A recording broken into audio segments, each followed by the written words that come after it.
The Dershow. There is a list. It's not a client list prepared by Jeffrey Epstein.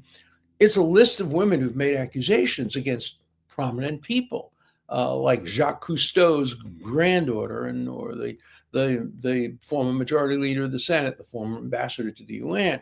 So there is a list of those accusations, and some of them have been made public, some of them have not. That's the list.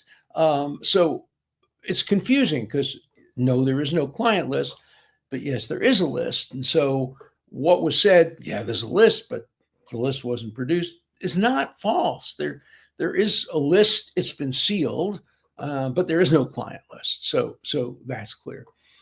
There were other allegations. One of them is that Jeffrey Epstein is an intelligence agent. He worked for the CIA. He worked for M6. He worked for the Shin Bet. He worked for the Mossad. All false. All totally false. And it grows out of some of it. It grows out of two items. One, Ghislaine Maxwell, his former girlfriend's father, did work for intelligence agencies. His name was Robert Maxwell, and he was found dead under mysterious circumstances. So there's that connection. Also, there's an FBI statement in an FBI, what's called 302, an interview statement or a statement done by the FBI, which says Jeffrey Epstein is cooperating with the FBI and will continue to cooperate with the FBI. Of course he was. That was part of the deal. Part of the deal was that going forward, as part of the deal, he would have to continue to provide information whenever the FBI wanted it, and he was doing that. But he never worked for the FBI prior to this. He was not an informant. He was not an agent. None of that is true. He certainly did not work for Israeli intelligence. And today I was interviewed, and they said, well, we have the smoking gun. We have a picture, a photograph of Jeffrey Epstein wearing an IDF, Israel Defense Forces t-shirt. Yeah, I know. I bought it for him. Here's the story. So he called me. I was in Israel writing a book. I was on sabbatical.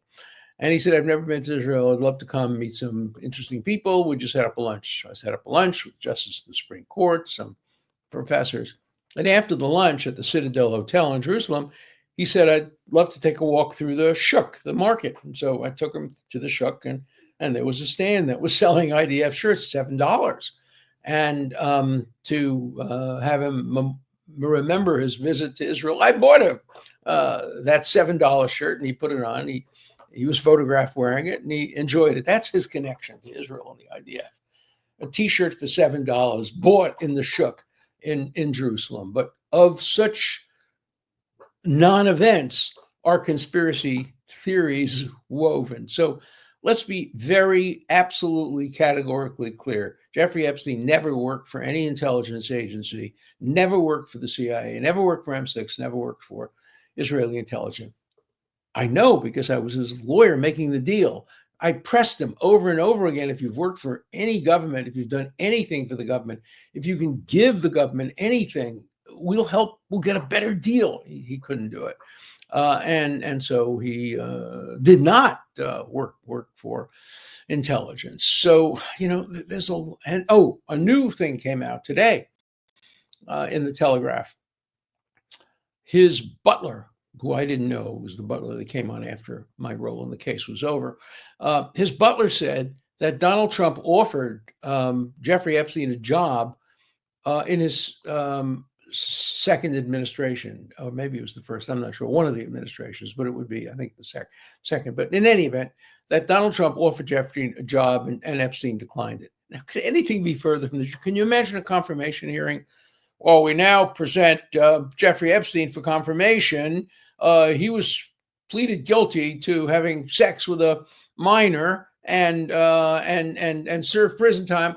Now confirm him. There's just no conceivable chance that the president of the United States is going to be offering a convicted felon a job in this administration. And he's never pardoned or anything like that. He served his sentence. That's the end. So of course there's no truth to that. And there's no truth to almost all of these things. Now look, there's no question that the material should be disclosed, and it comes in three different forms.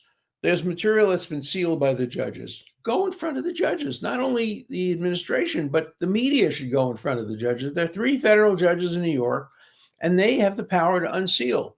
So, but without unsealing, the Justice Department can't reveal the information. They don't even have it. Justice Department doesn't have access to sealed information any more than I did. I've actually seen some of it because I was one of the lawyers, but I'm not free to disclose it without the permission of the judge. So that's one tranche of material that was sealed by the judges. Okay, you can make an application to the judges to unseal it. The other is FBI minutes, and there was an application judge made in front of a federal judge in Florida, and she refused to unseal it. So don't put the blame for that on the administration. The judge refused to unseal the grand jury minutes. The grand jury minutes is not going to have very much, by the way, because what do you put before a grand jury? The minimum necessary to get an indictment. And the third is anything in the Justice Department files that have not already been released, and they should be released. Now, the problem with that is, as I mentioned, what's in the Justice Department file will include many accusations and many false accusations against prominent people: Hillary Clinton, Bill Clinton, Donald Trump, Richard Branson. If you're going to release the information, the accusations, you have to also release all the stuff that shows the accusations are false. And that involves releasing negative material about alleged victims: Sarah Ransom, Farmer, and a few others like that.